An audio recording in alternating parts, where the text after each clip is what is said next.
नमस्कार किसान मित्रों, आप देख रहे हैं कृषि जानकार और मैं हूं आपका दोस्त कपिल धाकड़। किसान मित्रों, आप सभी को पता है कि हमने एक वीडियो डाला था जहां पर हमने आपको खेत के अंदर जो डंप की समस्या है, जिसे हम घेरे बैठने की समस्या अपने मालवी भाषा में कहते हैं, उसके बारे में हमने बात करी थी। उसके कारण हमने जाने थे कि क्या कारण हो सकते हैं दोस्तों। तो उसमें मैंने आपसे कहा था कि मैं इसके ऊपर इलाज के ऊपर पूरा कंप्लीट वीडियो आपके लिए लेकर आऊँगा। तो दोस्तों ये वीडियो वही है। यहाँ पर हम इसके जो केमिकल ट्रीटमेंट है, जो रासायनिक तरीके से हम इसको कैसे कंट्रोल कर सकते हैं, उसके ऊपर हम बात करने वाले हैं। तो दोस्तों इस वीडियो को अधिक से अधिक किसानों तक शेयर जरूर करिएगा। अगले वीडियो में हम इसका जो जैविक तरीके से इसको किस प्रकार से हम कंट्रोल कर सकते हैं, उसके ऊपर हम पार्ट 3 में बात करने वाले हैं। दोस्तों आप सभी का सपोर्ट बहुत ज़्यादा जरूरी है।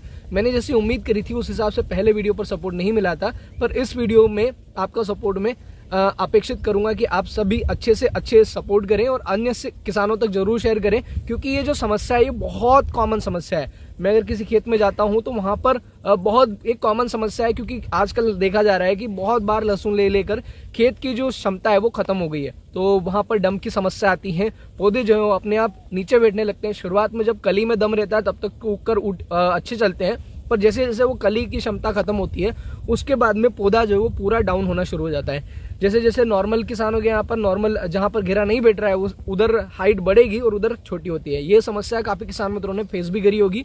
अगर आपने इसके ऊपर कंप्लीट वीडियो के कारण के बारे में आपको जानना है तो डिस्क्रिप्शन में लिंक है, आप वहां पर जाकर देख सकते हैं। दोस्तों सबसे पहले मैं आपको कुछ चीजें बता देना चाहता हूँ, वो पहले ध्यान में रखना जरूरी है।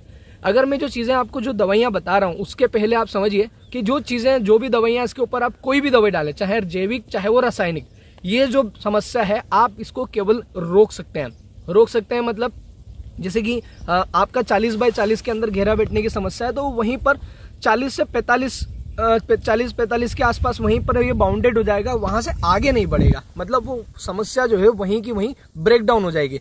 पर अगर हम सोचे कि यार जैसे कि नॉर्मल जहां पर घेरे नहीं बैठे हैं और जहां पर घेरे बैठ चुके थे, उन दोनों की ग्रोथ में समानता आ जाए, वो पौधे जो है वो वापस से रिकवरी कर लें, तो वो चीजें संभव नहीं है। तो दोस्तों आप ये बात ध्यान में रखते हुए ही आप चीजें प्रयोग करिएगा, क्योंकि ये जो ट्रीटमेंट्स हैं ये बहुत ज्यादा महंगे होते हैं और बहुत कम अल्टरनेटिव मार्केट में उपलब्ध हैं जो इनके ऊपर 100% काबू पाने के लिए सक्षम है। या फिर ये कह सकते हैं बहुत बार ऐसा होता है किसान मित्रों की, मैंने जैसे कि आपको बहुत बार एग्जाम्पल भी दिया है कि एक ही चीज एक ही केमिकल बार बार प्रयोग करने से वैसी प्रतिरोधक क्षमता जो कीट है या फिर जो फफूंद है वो डेवलप कर लेती है कि सेम अगली बार वापस से सेम चीज उपयोग करने पर वैसा रिजल्ट नहीं आता। एक ही केमिकल, एक ही दवाई, एक ही टेक्निकल आप बार बार उपयोग ना करें, इससे भी आपका जो रिजल्ट है वो वेरिएट हो सकता है। तो दोस्तों सबसे पहले केमिकल ट्रीटमेंट की बात करते हैं। तो एक बायर कंपनी का वेलम प्राइम के नाम से एक दवाई आती है जिसका टेक्निकल होता है फ्लुओपायरम। 34.48% SC फॉर्मुलेशन में सफेद कलर का गाढ़ा लिक्विड इसमें से निकलता है। दोस्तों काफी महंगा है और काफी सारे किसान मित्र इसका उपयोग भी करते हैं। मेनली इसको बागबानी वाली फसलों में उपयोग किया जाता है, जहां पर अमरूद वगैरह लगाते हैं, वहां पर रूट नोड निमेटोड की समस्या होती है, तो वहां पर इसका प्रयोग किया जाता है। और जो मैंने आपको समस्या बताई वो भी निमेटोड्स की है, बट हो सकता है कि निमेटोड की स्पीसीज जो है वो अलग अलग प्रजाति के निमेटोड्स होते हैं। लहसुन के अंदर भी निमेटोड्स लगते हैं जिनको अपन अपनी आंखों से नहीं देख सकते। मैंने इसके पूरे कंप्लीट कारण आपको पहले वीडियो में बताया है, आप वो वीडियो जरूर देखिएगा अगर अभी तक आपने नहीं देखा है। तो किसान मित्रों फ्लुओपायरम का एक और अल्टरनेटिव मार्केट में उपलब्ध है। ये आएगा आपको PI इंडस्ट्रीज में टोरस के नाम से। इसमें भी जो फ्लुओपायरम 34.48% मात्रा में उपलब्ध है। ये भी कह सकते हैं कि अभी नया प्रोडक्ट है, मार्केट में आपको कहीं कहीं पर देखने को मिलेगा, पर है सेम चीज, आप इसका भी प्रयोग कर सकते हैं। दोस्तों अगर इसके हम डोज की बात करें तो प्रति एकड़ आपको 500 ml ड्रेंचिंग करनी होती है। ड्रेंचिंग में बहुत शानदार रिजल्ट इसका आता है। होता क्या है कि रिजल्ट बहुत बार वेरिएट हो जाते हैं। अब समझिए कैसे वेरिएट हो जाते हैं। डालने का कौन कौन सा तरीका है वो मैं आपको बताता हूँ कि बहुत सारे किसान मित्र क्या करते हैं कि जो दवाई जो खेत के अंदर इंसेक्टिसाइड वगैरह डालना होता है उसमें क्या करते हैं कि या तो वो खाद में मिलाकर डालते हैं या फिर पानी के साथ में ड्रेंचिंग करते हैं। तो इस बात का ध्यान रखिए, अगर आप पानी के साथ में ड्रेंचिंग कर रहे हैं तो टपक बूंद के माध्यम से आप इसको ड्रेंचिंग कर सकते हैं। तो वो क्या रहेगा, आपके पूरे खेत के अंदर फैल जाएगा। अगर आपके यहाँ पर मल्च लगी है या फिर अगर आपके यहाँ पर ड्रिप लगी है तो आप ड्रिप के माध्यम से भी इसको ड्रेंचिंग कर सकते हैं। तो ये अगर प्रति बीघा के हिसाब से हमारे क्षेत्र का बीघा देखा जाए तो 250 ml प्रति बीघा के हिसाब से इसका डोज है, और एकड़ के हिसाब से देखा जाए तो 500 ml प्रति एकड़ के हिसाब से इसका डोज है।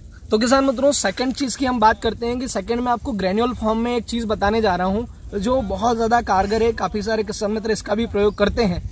तो किसान मित्रों, अडामा कंपनी में निमिड्स के नाम से एक निमिटोसाइड आता है जिसका फॉर्मूला होता है फ्लूएनसल्फोन 2% GR फॉर्मुलेशन में, मतलब ग्रेन्यूल आते हैं, दानेदार होता है और इसका प्रयोग काफी किसान मित्रों ने किया है और बहुत अच्छे रिजल्ट पाए हैं।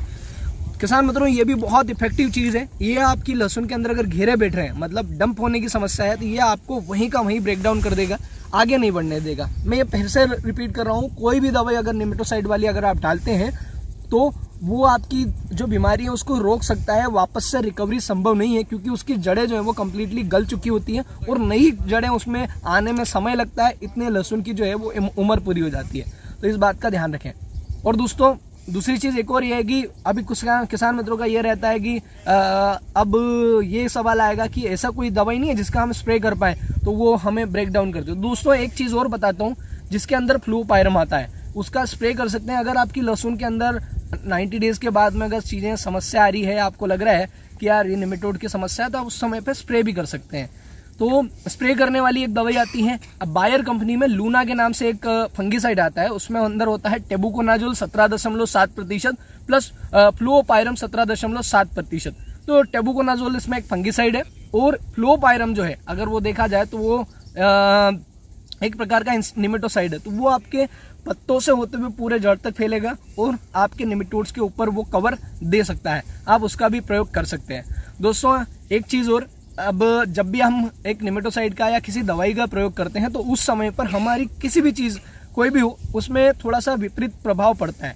तो अगर आप बायर का वेलम प्राइम उपयोग करते हैं तो आपकी फसल को 2 से 3 दिन तक ये समझिए कि एक बुखार जैसा एक सुस्ती आ जाएगी।